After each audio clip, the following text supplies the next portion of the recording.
மீனாவுக்கு பணம் தராமல் ஏமாத்தின மேனேஜரையும் சிந்தாமணியையும் மீனா போலீஸில் கம்ப்ளைண்ட் பண்ணி ஜெயிலில் தள்ளினது சரிதான் அப்படின்னு நினச்சிங்கன்னா இந்த வீடியோவுக்கு ஒரு லைக் பண்ணிவிட்டு வாங்க மொத்த வீடியோவும் பார்க்கலாம். மேனேஜர் மீனாவை மண்டபத்தை விட்டு துரத்திடுறாங்க. மீனா சோகமாக போகிறான்.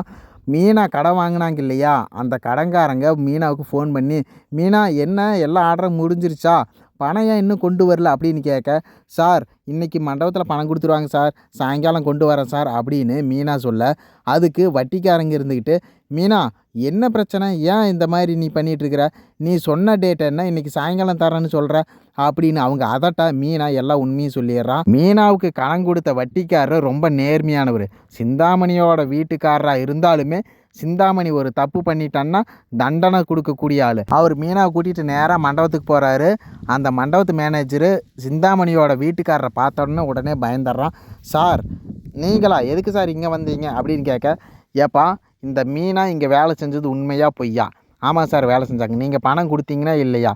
ஆமாம் சார் பாண்டில் கையெழுத்து வாங்கினோம், 25,000 தான் சார் கொடுத்தோம், மீதியை சிந்தாமணி அம்மா தான் கொடுக்க வேண்டாம்னு சொல்லிட்டாங்க அப்படின்னு சொல்ல, உடனே அவர் சிந்தாமணிக்கு ஃபோன் பண்ணி, சிந்தாமணி நடந்த விஷயத்தையெல்லாம் கேட்க சிந்தாமணி ஆமாங்கன்னு ஒத்துக்க, உடனே மீனாவை கூட்டிகிட்டு ஸ்டேஷனுக்கு போயிடுறாரு சிந்தாமணி வீட்டுக்காரரு. சார் பத்திரத்தில் 25,000 பணத்தை கொடுத்துட்டு ஆனால் 2.5 லட்ச ரூபா கொடுத்துட்டுன்னு ஏமாற்றிருக்காங்க சார் அப்படின்னோடனே, யார் சார் அது அப்படின்னோடனே, என்னோட மனைவி தான், இவங்க தான் மீனா, இவங்க ரொம்ப நேர்மையானவங்க, இவங்களுக்கு பணம் தந்துட்டுன்னு சொல்லி ஏமாற்றி எழுதி வாங்கியிருக்கிறாங்க, நீங்கள் சிந்தாமணி மேலே ஆக்ஷன் எடுங்க சார், நான் எதுவும் கேட்க மாட்டேன் அப்படின்னு சொன்ன உடனே, சரி சார் நீங்களே சொல்லிட்டீங்க, நாங்கள் சிந்தாமணியை அரெஸ்ட் பண்ணுறோம் அப்படின்ட்டு சிந்தாமணியை போயிட்டு அரெஸ்ட் பண்ணிட்டு வந்துடுறாங்க. ஸ்டேஷன் வந்த சிந்தாமணிக்கு ஒரே ஆச்சரியம்.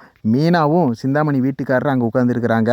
என்னங்க அவள் பேச்சை கேட்டுட்டு என்னையவே நீங்கள் ஜெயிலில் போட்டிங்களா, உங்களை நான் சும்மா விட மாட்டேங்க, அவள் ரொம்ப மோசமானவ, அவள் ஃப்ராடு, நான் பணம் கொடுத்துட்டேன் ஆனால் அவள் தான் அந்த பணத்தை என்னமோ பண்ணிட்டா, ஆனால் அவள் பேச்சை கேட்டுட்டு ஆடுறீங்களா, உங்களை நான் வெளியில் வந்து சும்மா விட மாட்டேங்க அப்படின்னு சிந்தாமணி சொல்ல, சிந்தாமணி வீட்டுக்காரரு சரி சரி உள்ளே போய் இரு, அப்போயாவது புத்தி வருதான்னு பார்ப்போம் அப்படின்னு சொல்லிட்டு, மீனா வா மீனா போகலாம் அப்படின்ட்டு மீனாவை கூட்டிகிட்டு போகிறாரு. மீனா கவலைப்படாத, அந்த பணம் வேண்டாம், ஏன்னா அது என் மனைவி கிட்ட தான் இருக்குது, நீ திருப்தியாக போய் வீட்டில் தூங்கு.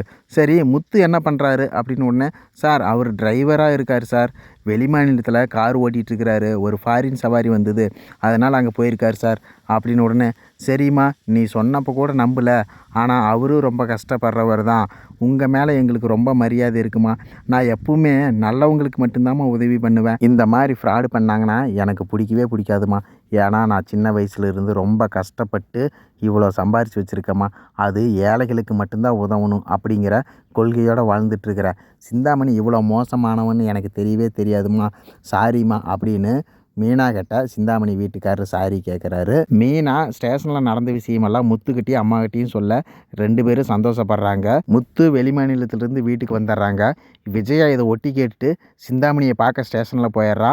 சார் எதுக்கு சார் இவங்களை உள்ளே பிடிச்சி வச்சுருக்கிறீங்க, விடுங்க சார் அப்படின்னு சொல்ல, அப்படியெல்லாம் முடியாதுமா, நீ எதாவது சத்தம் போட்டேன்னா உன்னையும் தூக்கி உள்ளே வச்சிருவேன் அப்படின்னு விஜயாவை எஸ்ஐ மிரட்ட பயந்து போயிடுறா. உடனே சிந்தாமணி விஜயாவை கூப்பிட்டு, என்னுடைய வக்கீல் நம்பர் இது தான், நீங்கள் கூப்பிட்டு சொல்லுங்கள், வக்கீல் வந்து என்னை ஜாமீனில் எடுத்துருவாங்க, கவலைப்படாதீங்க விஜயா, இவ்வளோ கஷ்டமான சூழ்நிலையிலையும் எனக்கு ஹெல்ப் பண்ணணுன்னு நினச்சிருக்கிறீங்க பார்த்தீங்களா, உங்களோட நல்ல மனசு எனக்கு ரொம்ப பிடிச்சிருக்குங்க அப்படின்னு சிந்தாமணி விஜயாவை ஐஸ் வைக்கிறா. ஏன்னா விஜயா கிட்ட டான்ஸு கற்றுக்கிட்டு டான்ஸ் ஸ்கூல் புதுசாக ஆரம்பிக்கிறதுக்கு திட்டம் போட்டிருக்கிறா இந்த சிந்தாமணி.